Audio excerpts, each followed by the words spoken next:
Hi, guys. Welcome to another episode of Alta Call MAFS.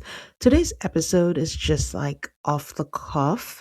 I'm your host, Tane, and I usually don't do this, but I'm calling it the reality show Ramble because I just feel like a lot of things happened, and I just wanted to do a brief Minnesota about the things and the headlines that are coming out and the things that I watched recently. First of all, news broke that Ace and Chelley broke up. I don't think I'm surprised because probability wise or realistically, a lot of people from these shows don't last.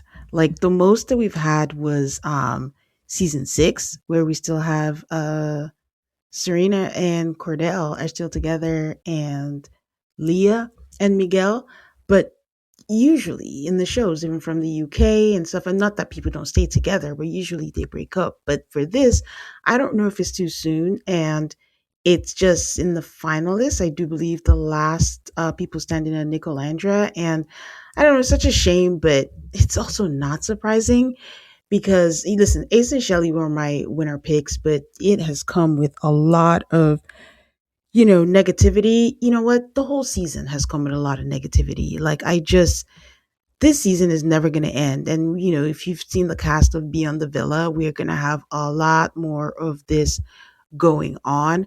But I wonder what broke the camel's back. I mean, he just spent Thanksgiving with her family. They just hung out together. I believe she was in a video of his recently. So I don't know what this is. I'm not going to lie to you. I shouldn't speculate. We don't know these people. We don't know anything. A little part of me kind of thought like, yeah, they broke up, but I think they're going to get back together.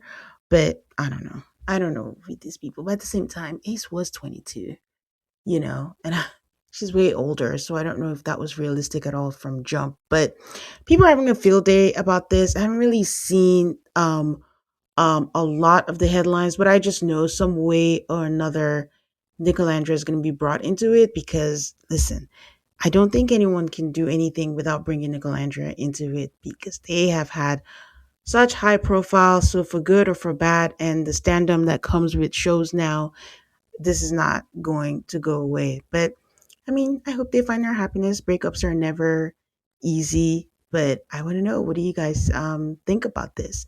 In the same vein of breakups, we have Bronwyn and Todd.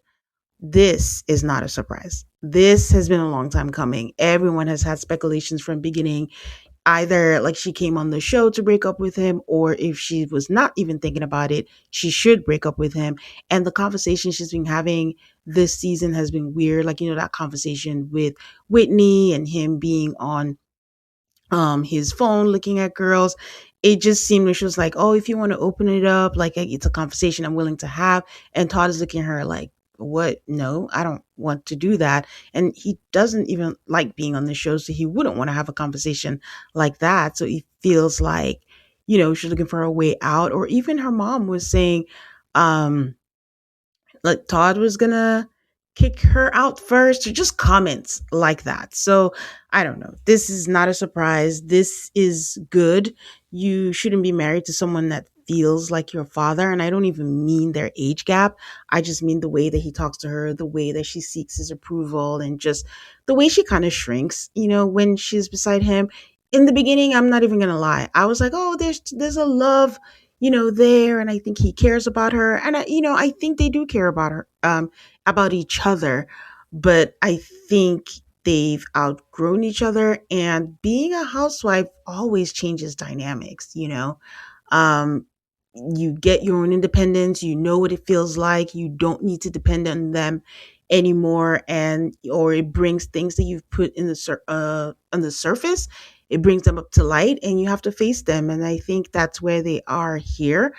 I'm actually surprised that Bronwyn is, going through with this. I don't know the details. And funny enough, I don't think I've seen anything with them officially saying that they're getting a divorce. It's everybody else, Page Six and all the tabloids, but not, like a statement, from her page or anything like that. So who even knows if this is true? But if this is true, I'm proud of her because she seems like she would be scared to take that step and just be comfortable. And we've seen her struggle with being an empty nester and kind of clinging to her daughter for that safety net. But with everything happening, maybe that's what pushed her. Who knows? But either way, it must be scary for her to step out on her own. But who says the housewives don't do anything for the wives? A lot of them use it as a starting point to be free and get divorced and move forward with their lives.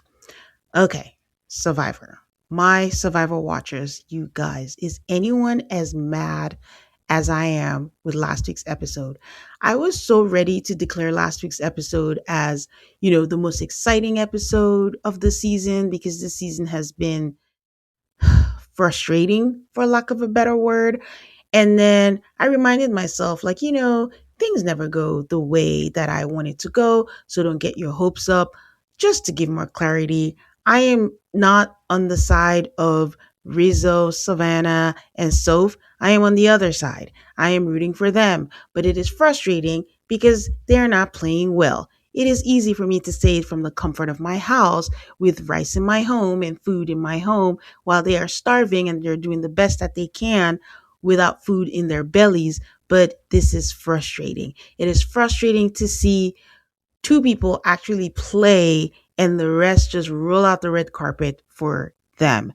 I don't, I'm not a fan of new era Survivor, but I need to get over it. This is where we are now and I have to get used to it. But it's always frustrating when you see certain players and you're like, oh, you would have been better on this season. Or if you had people like this in this season. But I don't understand the gameplay of this. Rizzo has had an idol for what, 5 weeks now? And he has been so comfortable not to play the idol. And people have not flushed out the idol.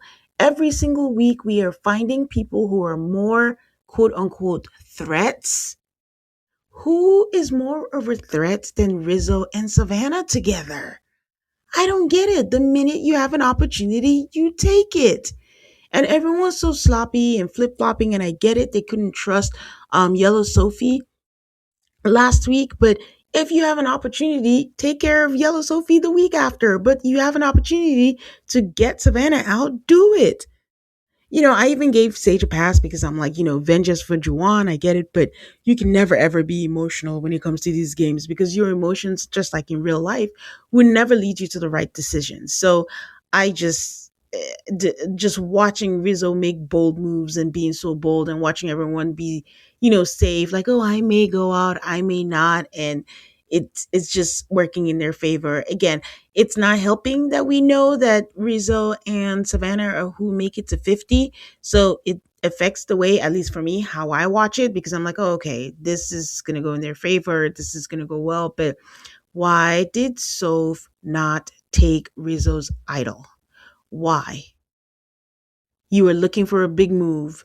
Your grandma got you a letter and told you to do it, and you still didn't do it. And you're out there playing for a zero vote third place. Because at this point, who's going to vote for you? The perception is just that um, you are just following whatever Rizzo and Savannah were going to do.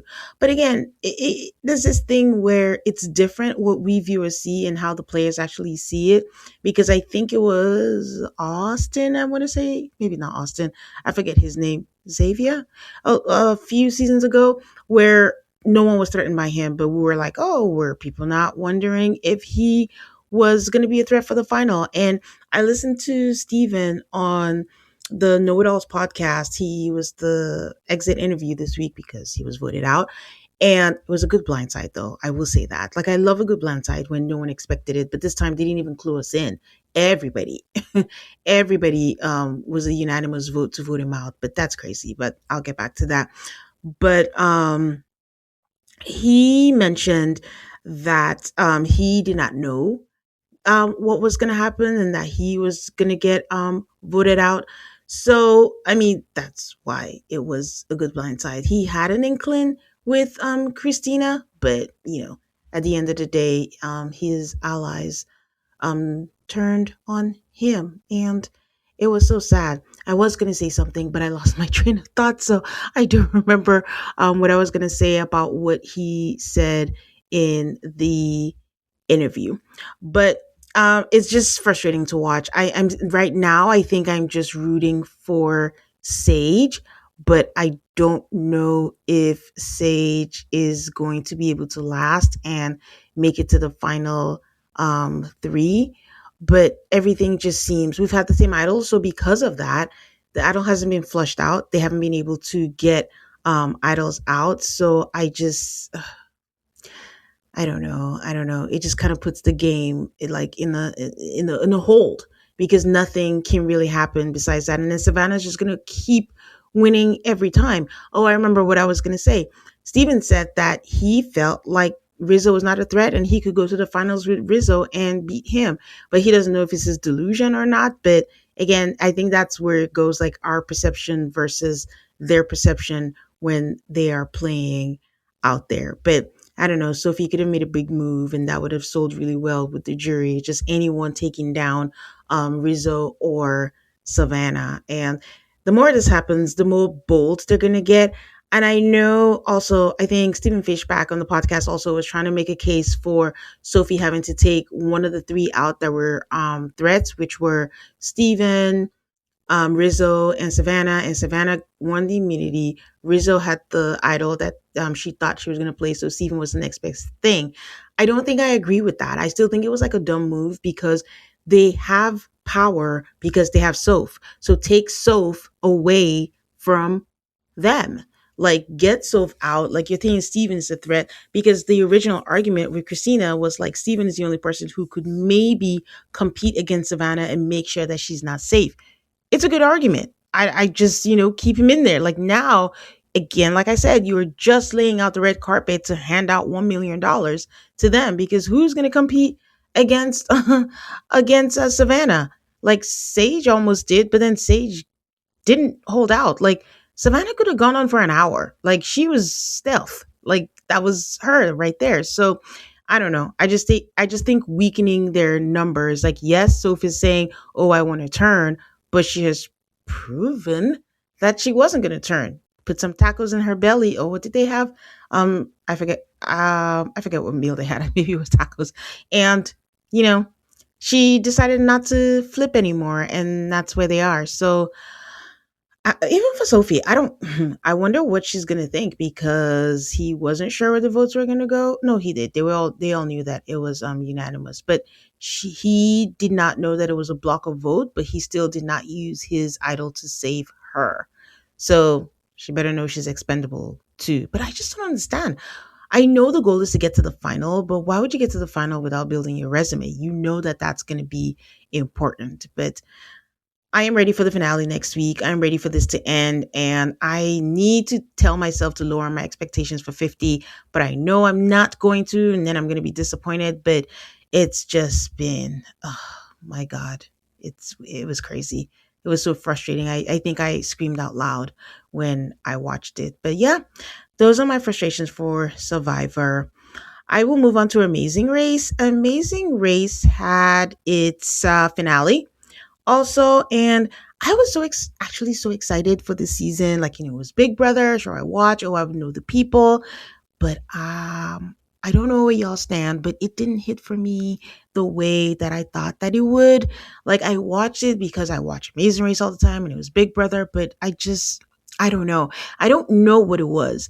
Maybe it was the casting. Maybe they didn't space out the casting enough. We had people from fairly close to each other's seasons, people who know each other. So it gave me the same vibe when you watch the challenge and the vacation alliances on there. That's how it kind of felt like everyone, just looking out for each other. And they did kind of the alliance thing with the three groups who were together. Maybe the challenges weren't typical. I mean, word on the street is that it was designed by Big Brother designers, which that's a whole different thing. I the skills even transferable. How do you design competitions for Big Brother and then also design for Amazing Race? It seems like two completely different things. Maybe because it was just in Europe and it wasn't the same. I don't know. Or maybe, and it is not their fault. Spoiler alert: the winners were Jag and Jazz. And maybe because one team steamrolled through the entire thing, and it's just not fun when one person just takes over all the time. It's like when a big alliance takes over a show and it's like the same people winning over and over and over again. It's not fun. Maybe it's a combination of everything. I don't quite know, but it just didn't hit the same as when you watch Amazing Race. And I'll be curious to know, for people who don't watch Big Brother but watch Amazing Race, what did they think of this season? If it felt the same for them. The final three teams were Taylor and Kyland, Joseph and Adam, and Jack and Jazz, like the winners. At some point during the race, I was really hoping that Joseph and Adam would take over, but at some point I had to accept that that was not going to happen. Honestly, this was Jack and Jazz's to lose. You don't win 7 in a row and then lose the actual final. Like, everything aligned for them, and they're just good at everything. They're just good at everything. And now Jag is the winner of Big Brother, which is crazy. He was evicted. Siri, this is your fault. And now he's the winner of Amazing Race. So the only thing that's left is Survivor. He did say he would be interested in doing Survivor. I would be interested in a season of, I don't know what you want to call it. I don't want to say winners, but something about the trifecta. So if we had, like, Rachel Riley is interested in doing that. So if we've had people who've been on Big Brother, who have been on Amazing Race, and then now coming to be on Survivor, I would like that. I think I would be interested in that, because they're all people who know what it's like to be competitive and play a game. So the strategy part of it would be in there. Now, how will they cope with the environment? That's a whole different thing, but that is also what will make it interesting to watch. But also, I just feel like Jack can do anything. I think he'll be great in it, and then he'll be the first trifecta winner. But I think that'll be good to see. But yes, they did good. They did well in everything. So congratulations to them. I did want to say, in the beginning, when Taylor and Kylan were cast, honestly, I did not even know that it was a real relationship. I thought they just wanted them together, but come to find out that they were on and off, and they just kept it private. So we didn't know about it. So it was off and on. And Taylor mentioned that, they got the call like 15 minutes after a breakup, and, they decided to do it together. And it seems like they have care for each other. I don't quite understand the relationship. The reason why I was really confused is, like, we watched Kyland on the challenge have a showmance every season that he was on. So I'm like, when was this relationship? Like, just every time they were off, he found somebody else. So I don't know. Maybe Colin's one of those people who cannot be alone. So I think that's what confused me about the relationship. And also, at this point, not even knowing enough about it, if they keep going off and on, like, in general, not even specific to Taylor and Kylan, off and on relationships are not healthy. Like, why do you keep breaking up and getting back together? There's a reason why you keep breaking up. So if that's the case, maybe they should just be friends and just kind of make it off and be cool. And that might be healthier. But yeah, that's done. Looking forward to the next season of Amazing Race, and hope it will be more fun and we get to fly other places. I also thought, again, none of it is easy, but I did think, like, a lot of the challenges were kind of easy. I mean, the last one, usually you have to do something physical and then run around and then remember all the places you traveled in the world. They had to do a crossword puzzle. It's not easy, but it just felt easy. The holidays are almost here, and if you still have names on your list, don't panic. Uncommon Goods makes holiday shopping stress-free and joyful with thousands of one-of-a-kind gifts you can't find anywhere else. You'll discover presents that feel meaningful and personal, never rushed or last minute. Uncommon Goods look for products that are high quality, unique, and crafted by independent artists, so every gift feels special and thoughtfully chosen. I saw these super comfy crew neck sweatshirts by Kindle and Jake Chambers, where you can have your pets' cute little faces custom embroidered on them. And I just know my friends with fur babies would absolutely love them. So they're in my cart. I'm going to get them for Christmas gifts. And with every purchase you make at Uncommon Goods, they give back $1 to a nonprofit partner of your choice. They've donated more than $3.1 million to date. So don't wait. Make this holiday the year you give something truly unforgettable. To get 15% off your next gift, go to uncommongoods.com/altarcallmafs. That's uncommongoods.com/altarcallmafs for 15% off. Don't miss out on this limited time offer. Uncommon Goods, we're all out of the ordinary. And I think it felt easy, because if you put letters and you put the wrong one in, it'll tell you what was wrong. That makes it easy because I think at some point Jack and Jazz were like, oh, was it Taylor and Kylan? One of the teams are like, just put it in so we see what letters are wrong. And I'm like, okay, that's pretty easy. So maybe they're on a time crunch and they needed them to be quick and be done with it. Also, how could I forget? It was such a pleasure to meet Paige, Easy's now wife. They were just such a cute couple, such a good couple. Like, Paige is the best. Like, she never got flustered, and even when Izzy was flustered, she would try to calm her down, and she was just a really good partner. She just seemed like a really good partner in life and in the game, and it was just a pleasure to see their relationship on screen. Izzy was kind of an early boot on Big Brother, so it was kind of nice to see her personality and a little bit of her personal life on there. Okay, new Vanderpump. We have 2 episodes of new Vanderpump now. I'm I wasn't I was fine with the new announcement. I just think we as a people are so attached to things and we need to know that the only constant is change. I don't mind the new Vanderpump. We have to let old Vanderpump go. It ran its course. It gave us a good how many years? And also we have the Valley. They have, the people that you want to see, and some people are on there. Nothing, of course, is going to beat the original.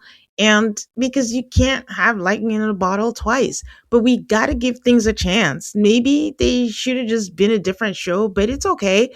But I think that is just what's going to be their downfall. Unfortunately, they're always going to be compared to the original. That's what happened to the new version Roni. Everyone kept going on about the original Roni, which I still can't believe Bravo canceled them. Like, those women are so beloved that I just can't believe that they got canceled. But I was also one of the people who was like, let it go. They ran their course and it's okay. Like, move on, with that. Um, I see people beating the cast up for wanting to be famous, and I'm like, I'm sorry, are we rewriting history? Isn't that how it was in the beginning? They all wanted to be actors. They all wanted to be models. We saw them go on jobs. We saw them go for auditions and talk about it. That's exactly how it was in the original Vanderpump Rules. So what is the problem?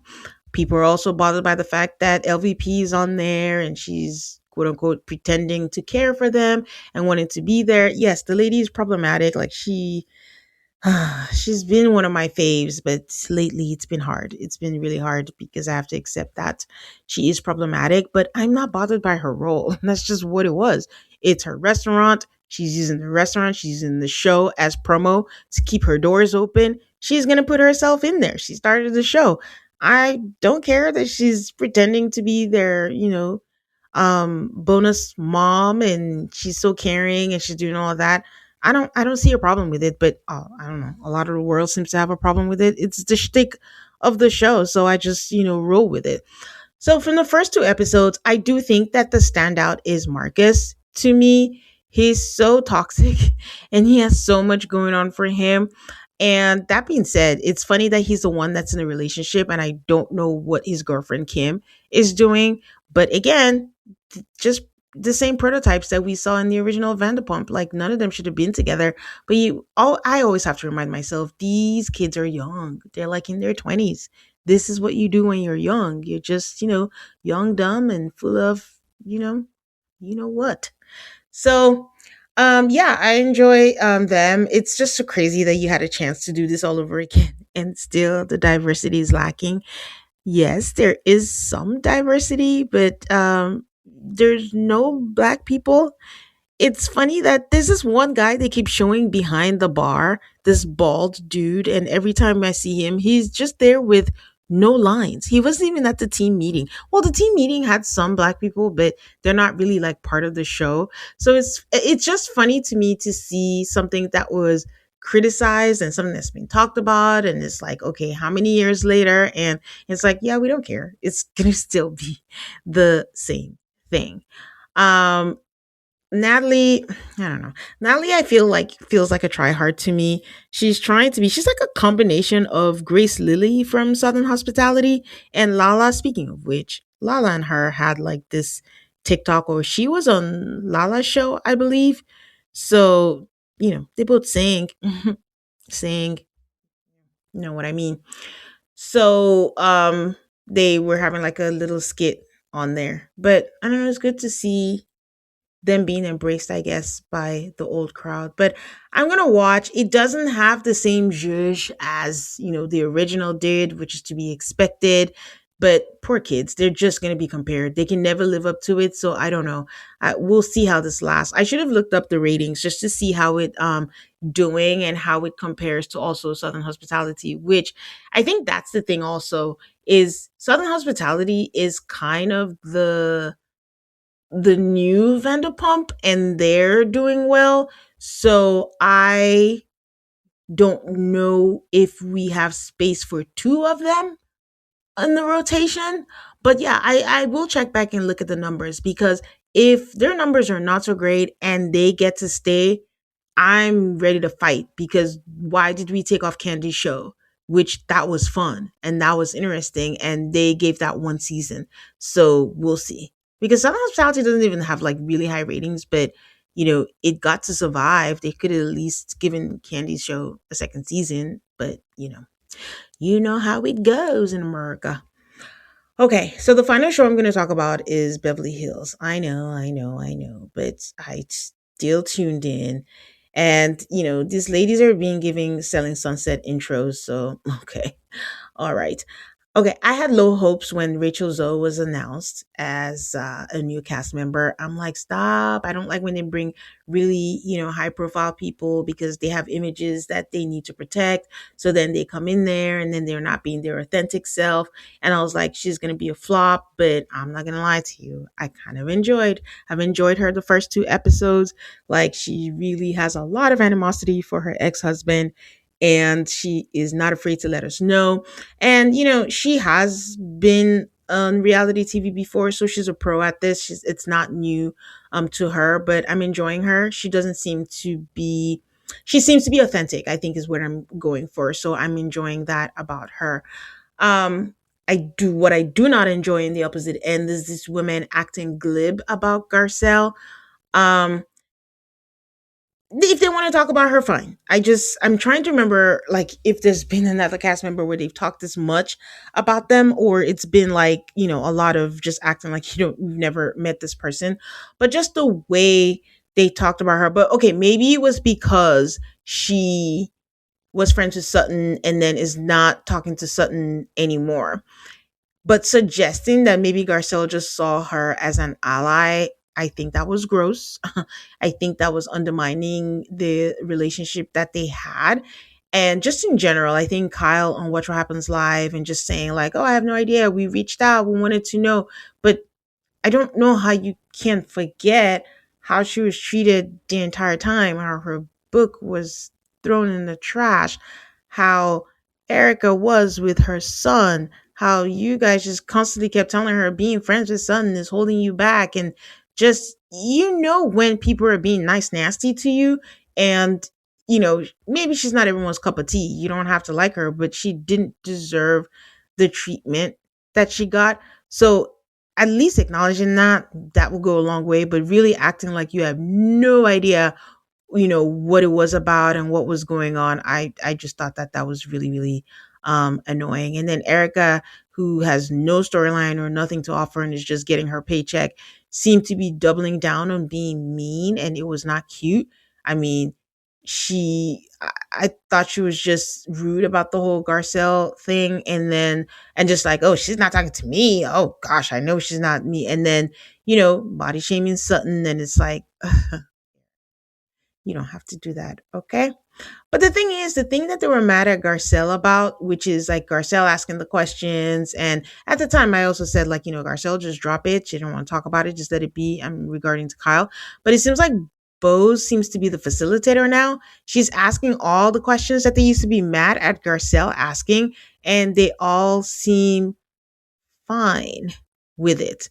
And, Bose is asking the questions, talking to Kyle, and Kyle seems to be okay. But speaking of Kyle, this whole thing with Mauricio, um, she mentioned that Mauricio Either he sold the condo or something without telling her. And then she said, and I quote, "This moves us further away from potentially fixing things." And I'm so confused. And this is the thing, there are two camps. People keep saying Kyle doesn't owe us anything. Kyle shares her life. She doesn't have to share her private life and every she has to keep some things for herself. And then the other camp is like she's on a reality show. She has to say all these things. I just think that Kyle made everything worse. Yeah, you can have privacy, I guess, but we live in a world where if you're on a reality show, even if you want privacy, people are going to find it out for you. That is the risk that you take when you choose to be on a reality show. So, good on Kyle for speaking out and, talking a little bit about, well, I can say her name, I'm not on the show, about Morgan. And she keeps saying like it was stuff about being private and she had to keep that to herself. Well, now the story shifted in that Morgan did not want to be part of the public world. Okay, so Morgan has said, I think in the past, that she wasn't aware of the housewives or how big it was or anything of that sort. And I'm sorry, guys, I do not believe that. I just, you meet someone, you're going to Google, she was younger, she knows how to Google. You see it, you will see Kyle Richards is Beverly Hills. Kyle Richards is also not just known for Beverly Hills. She's Paris Hilton's aunt. Like, she's not a nobody. That comes with publicity. When you always see the paparazzi around you, when you start seeing all the stories, like to now say you want to be private, I don't understand that. You also want to be private. You chose to get tattoos publicly with this person. You had a suggestive, steamy music video with each other. That's not private. I don't understand. And I also don't understand why Kyle was mad at Mauricio because she was dating. So if she was dating, why is she mad at Mauricio dating? She chose to be private. All these things I said previously didn't seem private to me, but that is private to her. And Mauricio is choosing to be a public hoe. Everyone's not going to do things the way that you do things. So calling me confused. And honestly, I was surprised that, people were surprised about Morgan not wanting the publicity. I thought we all agreed that, well, I thought that Morgan was using Kyle for clout. Again, I cannot believe that she did not know who she was, but for all the things, like, it, I thought it was for publicity. I don't think anyone knew who Morgan was before she started dating Kyle, but that's just me. But also, I don't know, the scene where she's telling Erica, like, she was protecting her and that, I get that, but I do think we've had housewives date people who we did not see on camera. We didn't see Kenya's husband for a while, and the stories are all out there. But you can say that that doesn't address the fact that Kyle didn't come right out and say I'm in a relationship. She was going back and forth. You can say that without saying any names. You can just say, yes, I'm seeing someone that I really like. Again, I'm giving grace that maybe she was, you know, just a little, didn't know how to handle it because maybe this is her first relationship with a woman and she wasn't even sure how she felt. But Erica is saying like, oh, she fell in love and she wants to scream it out loud, but the other person doesn't want to. I do believe there's a little bit of bending the truth there with Kyle. Like, yes, did Morgan maybe ask for it to be private? Yes, but I think those are two different things.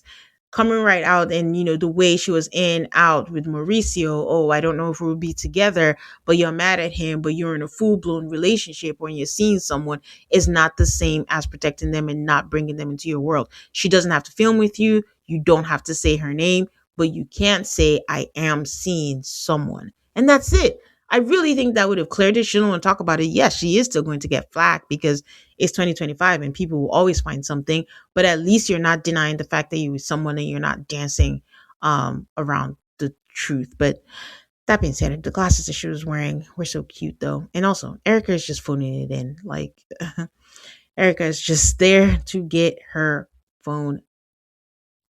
paycheck. I didn't check, but is Garcelle talking to Tilly? I know she's not talking to any of the other ladies, but I hope she's talking to Tilly. I like Jennifer Tilly. She's just fun. We met the new girl, Amanda, and I don't know how I feel. only because there seems to be an age gap and she's going to be in an island on her own. I think we do have one more new person. I wonder if she's closer to age. Sorry, guys, I didn't look up um the new cast members, but it just seems like, Jennifer Tilly's reaction when she found out she was born in 1985. She's like, "Oh God, I was struggling at that time, and she was struggling to get out the womb." So I don't know. We'll see how she fits in with the group, but I don't think so. Based on the preview, looks like she already has one strike against Erica, rightfully so, because she said she didn't want to drink. And Erica's like, "Boo, you have to drink alcohol in 2025. We are still doing that. We do not force people to drink. If they don't want to drink, that's okay. You don't know their story. You don't know what the reason is. You do not need to know the reason. And you just need to take it in stride." But for her to say, "Unless you're Kyle, ha ha ha," says everything about this show. And this is what frustrates me the most. If you tell me to pinpoint one thing about this show, it's the hypocrisy that is here in this show. Like, why accept Kyle? Why is Kyle able to not have alcohol? Why are we okay with that? Like, even when Kyle is saying she wanted her privacy, where was that privacy when it was Denise? When Denise did not bring up anything, did not want to talk about anything, but you bring Brandy and you say Brandy has never lied, and you force people out and you're talking about the honesty. So I don't know. I'm not a Kyle apologist, so maybe that's the reason why. But this whole thing is just frustrating. And I think it became bigger than it was supposed to be because of how Kyle reacted to everything. But I don't know. The show is still trucking, but it looks like next week Bose is going to ask again about dating. And she's going to say, "I could go Brad, I could go Angelina." And I'm like, was that so hard? And I don't know, everyone seems to be receiving things better from Bose than from Garcelle. And maybe that's just what it was. Like, Garcelle was just not a right fit, for the show, and they never warmed up to her. Bo, one last thing. I'm so sorry. Why is Kyle so hell bent on standing up for PK? That was so weird. Like, you could not say anything. Like, just be quiet. She's not wrong that Dorit does receive things, because the ladies were kind of saying the same thing that she was saying, but the tone was different. Like, maybe I'm as crazy as Dorit, but the way the ladies said it was not the same way Kyle said it. Kyle was still trying to say, I think the trigger for Dorit was when Kyle says, "I don't know, maybe he is, maybe not." And just take Dorit's word for it, but she's going on that. And I also don't know why she thinks her and Mauricio's divorce, it's going to be different. Like, divorce brings out the worst in people. Like, when you go through it, then you'll see all that. I mean, I don't wish that for her. I mean, I hope it is amicable, but she also needs to shit or get off the pot. Like, just divorce this man. Like, do you still think you're going to get back together after all of this? You still even want to take him back? I mean, I'm sure it's like dating is not fun, but come on, Kyle. So, anyways, that was it. That was all I had in here that I wanted to share with you guys. So let me know. Is there anything else? What are your thoughts on these shows? If you watch, I would love to hear it. You guys know where to find me anywhere on the socials. Also call MAFS. I usually live thread, whatever it's called, on Blue Sky or Threads, whatever I am watching at the time. But you can also shoot me a DM. You can also send me an email, also call mafs@gmail.com. Please give me a 5-star rating on Apple Podcasts or Spotify, and stay subscribed so you don't miss out on any new episodes. Until next time, bye.